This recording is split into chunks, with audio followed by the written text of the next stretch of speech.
RMN.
Nagapaminaw o nagapanalangin sa tanan nga nagapaminaw ning mao nga programa Ginoo. Salamat nga ang imong grasya mudangat kanila sa ilang pamilya, silang panimalay, silang negosyo ug uban pa Ginoong Dios nga dunay mga panginahanglan sa ilang panginabuhi. Daghang salamat sa imong pagpanalangin sa among mga kaigsuonan. Pinagi sa pangalan ni Kristo Hesus among Ginoong manuluwas, among gisalig kining tanan. Amen ug amen. Praise God, may mundag sa itong mga kaigsunan nga nagapaminaw. Kanunay ning atong tulumanon dinhi sa Kahanginan Worship on Air, program sa Throne of Grace Global Fellowship. Kung ikaw na sa Iligan City, ako kang imbitahon sa panagtigom sa Throne of Grace Global Fellowship. Nahimutang sa Bay Gonzales, Simino, Building 4, Tubod Highway, Iligan City. Dali lamang ni tultulon manghigalag mga igsoon na sa Building 4 at bang sa Robinson sa may Tubod Highway mga kaigsuonan.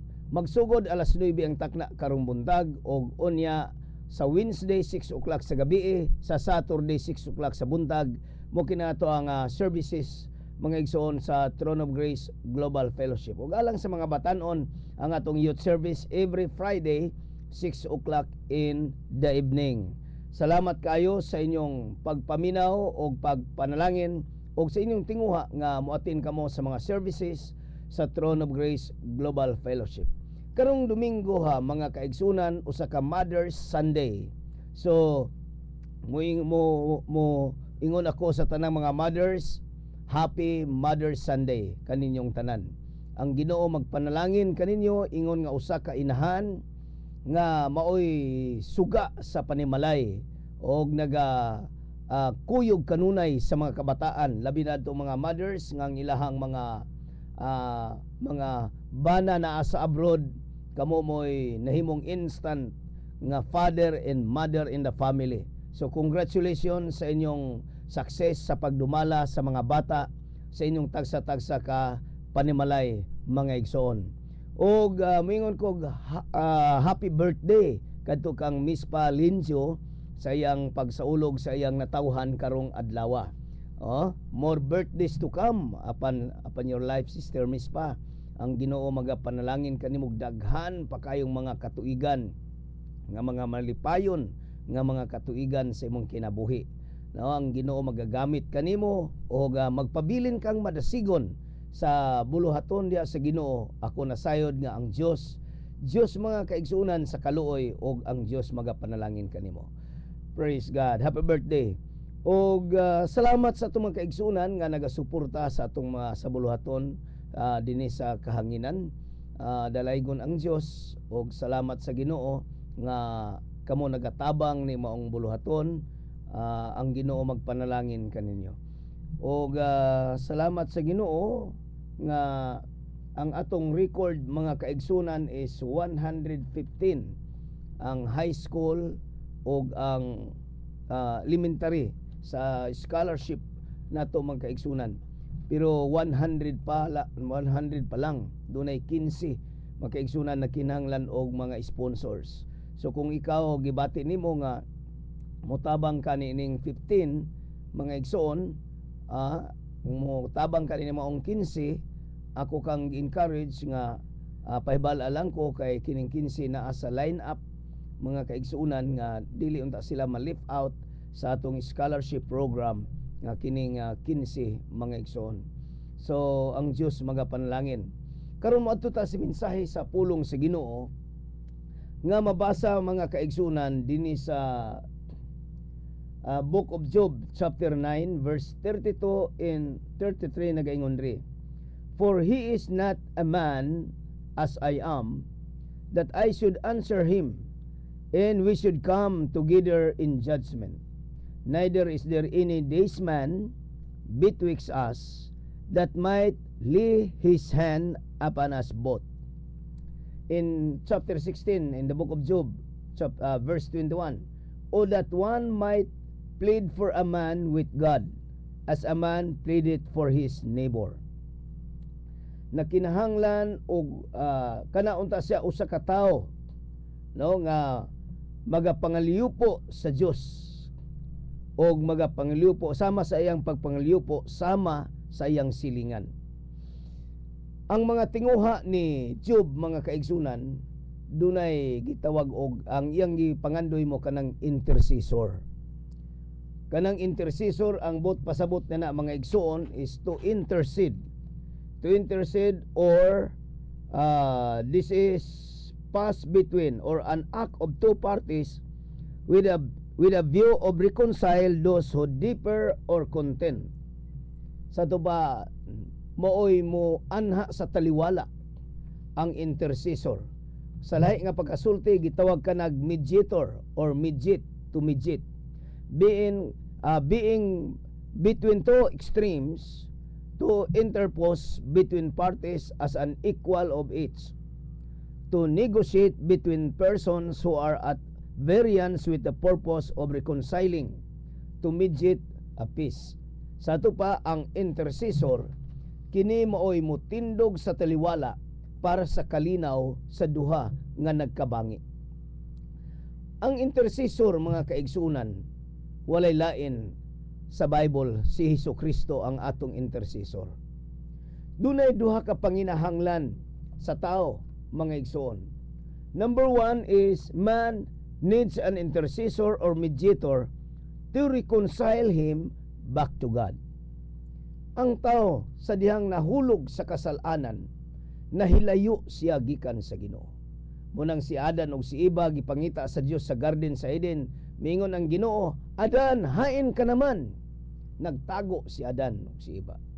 Nahimong nalayo sila gikan sa Dios tungod sa sin of disobedience, kanang ilang pagsupak sa pulong sa Ginoo. Busa ang tao nagkinahanglan og mediator nganuman tungod kay kita nakasunod nining dako nga kasalanan nga nahimo ni Adan ug ni Eva, didto sa garden sa Eden. Si Adan ug si Eva, mga kaigsunan, ang ilang relasyon sa Dios nahimo kining naputol. Busa kay naputol, nawala sila gikan sa dalan sa atong Ginoo. Sama sa gibati ni Job, ningon niya na kinahanglan kog usa ka tawo nga mga liyupo ngadto sa Dios, sama sa iyang pagpangaliyupo sa iyang silingan. Mga igsuon, ang atong gikinahanglan nga mabalik kita sa Ginoo. Kinsa may mahimong intercessor kanato niini. Nagingon ang Timoteo chapter 2 verse 5, mingon diha nga Jesus Christ is the mediator between man and God. Si Jesucristo maoy mediator. Siya maoy tigpataliwala sa tao ug sa Dios, aron kita mabalik ngadto sa atong Ginoo, mangigsoon. So ang mediator walay lain kundi si Jesucristo. Siya ang nagapataliwala kanato. Ang iyang kamatayon sa cross sa Kalbaryo, mo kana ang iyang paagi sa pagmediate kanato aron kita mabalik ngadto kaniya. So walay lain, si Jesucristo ang atong mediator. Kung gusto kitang mabalik ngadto sa Dios nga Amahan, mingon ang John chapter 14 verse 6. Mingon diya nga, I am the way, the truth and the life. No one comes to my Father except by me.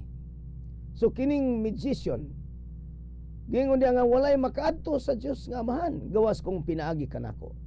Si Kristo Jesus lang ang dalan. Siya lang ang kinabuhi o kamatuuran. Dili na to kini makaplagan ni bisan kinsa, bisan pagani sa mga apostoles. Mao nang si Kristo Jesus gitawag siya the only mediator between God and man. Ang ikaduhang panginahanglan sa tao ay mediator o intercessor to break Satan's role over his life. Now, these are man's twofold need. Ang ikaduha mo kanang mediator or intercessor to break Satan's role over him.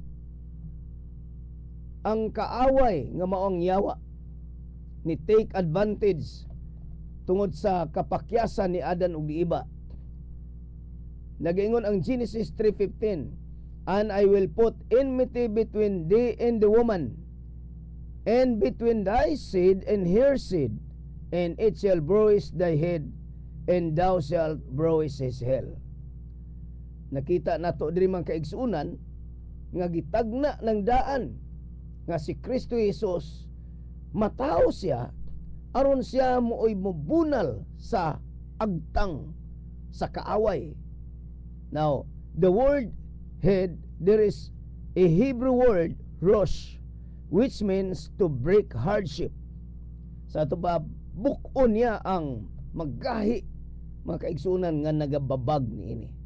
Busa ang 1 John 3:8 nagaingon diha, the reason why the Son of Man was manifested is to break the works of the devil. Unsa bay mga buhat sa yawa sa kinabuhi sa tao, mga igsoon. Og mo kanay hinungdan nganong mianhi si Kristo Jesus aron sa pagmediate kanato, aron sa pagpusgay sa tanang buhat sa kaaway, ang buhat sa yawa nga nagsakit sa tao, ang buhat sa yawa nga nagtulod sa tao ngadto sa kasalanan, ang buhat sa yawa aron sa pagduha-duha, paghatag kahadlok sa tao.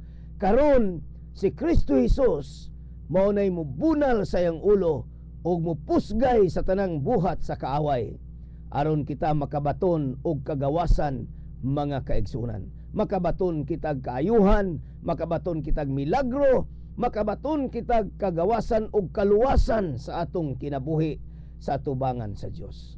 Praise God. Niabot naman ang takna sa mga pagampo. Kung ikaw dunay mga suliran sa kinabuhi, higalag igsoon, ako maga-encourage kanimo, tuo kuyog kanako, duyog kanako sa pagtuo ngadto sa Dios, nga ang Dios mao sa gihapon, ang kagahapon, karon og sa walay katapusan. Andam siyang mohikap sa imong kinabuhi. Kung ikaw dunay mga suliran o mga balatian, andam ang Dios sa paghatag kanimo sa gagawasan. Ang imo lamang buhaton, guniti ang radyo. Kung ikaw layo sa radyo, imong tuong kamot itapion sa imong dughan, piyo nga ang imong mga mata, kay magaampo kita higalag igsoon.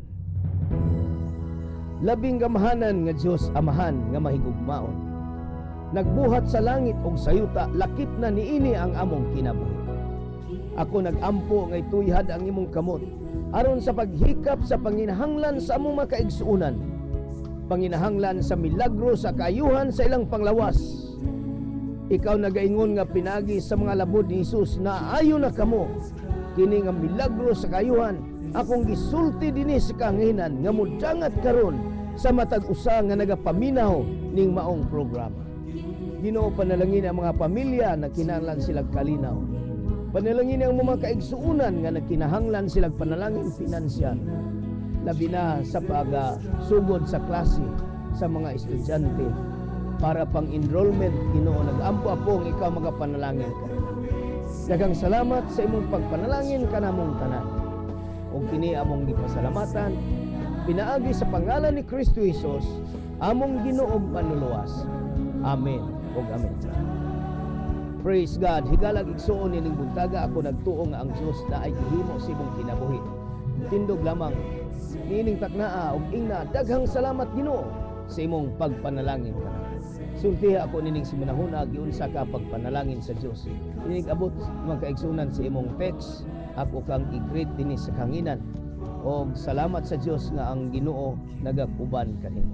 Isulat kini maong cellphone number 0919-819-7708.